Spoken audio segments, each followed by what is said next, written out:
అసలు ఏం జరుగుతుంది? ఎందుకు ఇంతగా దిగజారిపోతున్నారు? పరమశివుడు మిమ్మల్ని సృష్టించింది దీనికోసమేనా? నిన్ను పుట్టించిన పరమశివుడు ఎప్పుడు అయినా నీతో చెప్పాడా నీది ఈ కులం, నీది ఆ కులం, మీరు గొప్ప, వారు తక్కువ అని? అందర్నీ ఒకేలానే కదా సృష్టించింది. మరి మీకు మీరే గొప్ప అనుకోవడం, ఇతరులు తక్కువ అనుకోవడం ఎక్కడి నుంచి నేర్చుకున్నారు? ఒక్క భారతదేశంలోనే. ఉత్తర భారతదేశం వాడికి వర్ణాల పేరుతో దక్షిణ భారతదేశం వాడంటే లోకువ మరియు తక్కువ. దక్షిణ భారతదేశంలో ఉన్న వాళ్ళేమో కులాలు, వర్గాలు పేరుతో కొట్టుకు చస్తున్నారు. ఆదిపరాశక్తిగా నేను చెబుతున్నాను, మాకు మనుషులంతా ఒక్కటే. లోకానికి తండ్రి అయిన పరమశివుడు అందర్నీ ఒకేలా సృష్టించాడు. మనిషిని మనిషిలా చూడలేని మీరు గుడికి వచ్చి కోట్లు గుమ్మరిస్తే మాత్రం మీకు పుణ్యం వస్తుందా? ఆడబిడ్డ అంటే సాక్షాత్తు ఈ ఆదిపరాశక్తిగైన నా అంశ. అలాంటి పసిబిడ్డను ఎలా చంపగలిగారు?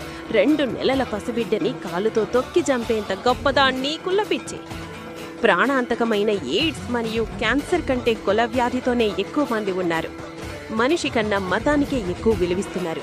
గుణం కన్నా కులానికి ఎక్కువ విలువిస్తున్నారు. ఎలాంటి దౌర్భాగ్య సమాజాన్ని సృష్టించుకొని బ్రతుకుతున్నారో తెలుసుకోండి. ఆది దంపతుల ఉగ్ర రూపం చూడాలి అనుకుంటున్నారా? ఇలానే అలచైకాలు చేస్తూ ఉంటే మేము చూస్తూ ఊరుకునేది లేదు. తప్పు చేసిన ఏ ఒక్కరిని వదిలిపెట్టేది లేదు. మిగతా వారైనా కుల పిచ్చి, మత పిచ్చి లేకుండా అందరూ కలిసి జాగ్రత్తగా ఉండండి.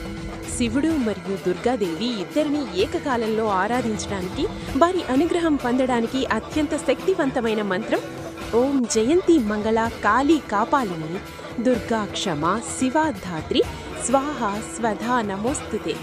ఈ మంత్రం సకల బాధలను తొలగించి రక్షణ మరియు సౌభాగ్యాన్ని కలిగిస్తుంది. ఓం నమః శివాయ.